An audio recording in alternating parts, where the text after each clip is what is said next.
Is the Biden administration risking becoming almost irrelevant in the Middle East? Well, I think the enormous pressure that they put on the government of Israel not to respond robustly to the Iranian attack this past weekend, that has reverberated around the region. And so the message in Tehran for the mullahs there is, if you want to squeeze Israel, put pressure on the United States. So the left wing of the Democratic Party is now on notice that they can exert that pressure.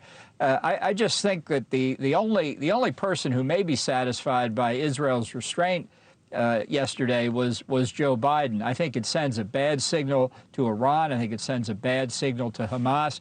The only potential redeeming grace here is that this sort of limp attack on an air base in Iran was just the first step, that there are other steps coming. Now, whether these reports of attacks against Iranian-backed Shia militia positions in Iraq turn out to be true or not, I don't know.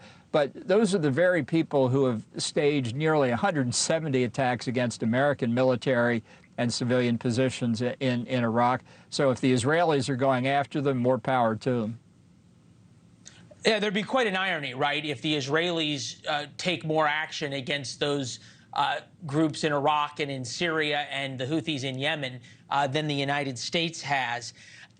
Interesting thing happened overnight, right, is that the Israelis wanted to deliver an unambiguous message, which is we can reach out and touch you and hit deep inside of Iran, which was impressive in its own right, but wanted to maintain the strategic ambiguity. And you saw that all the no comments from Antony Blinken and then all the way through Karine Jean-Pierre. Yet last night, almost in real time before the Israeli planes got home, the U.S., unnamed U.S. officials, were confirming that there was an Israeli strike. And I'm wondering if that was intentional to throw the Israelis under the bus, or maybe even worse, if the people who were told that the Israelis were going to strike then freelanced and leaked it.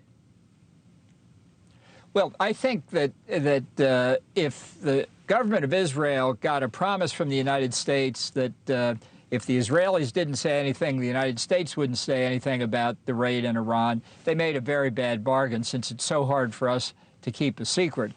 But I think the real purpose of the statements by these unnamed U.S. officials yesterday was not so much to throw the Israelis under the bus, although that was a collateral effect, as to say to Iran, oh, please don't blame us. We had nothing to do with it. That's typical of the Biden administration. First, it lists the things it's not going to do, just so our adversaries know. And then it's quick to say when finally somebody does do something, it sure wasn't us. I mean, it's a bad look for the United States, and I think it hurts Israel, too. When you mentioned, though, that there's a reasonable possibility that the Israeli strikes, certainly the Israeli strikes against Iran, are something the United States hasn't done and has said they will not.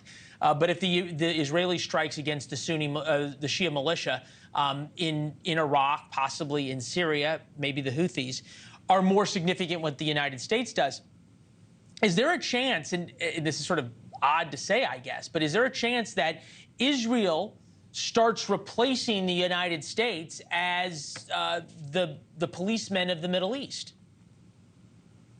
Well, you know, a lot of people wonder about why the Abraham Accords were signed and why relations between Israel and Saudi Arabia, even though they haven't reached full diplomatic relations, have continued to improve. And that is, I think, two things. Number one, the absolute convergence of views among Gulf Arab countries and Israel that the principal threat to their security is Iran, the nuclear program, and the terrorists.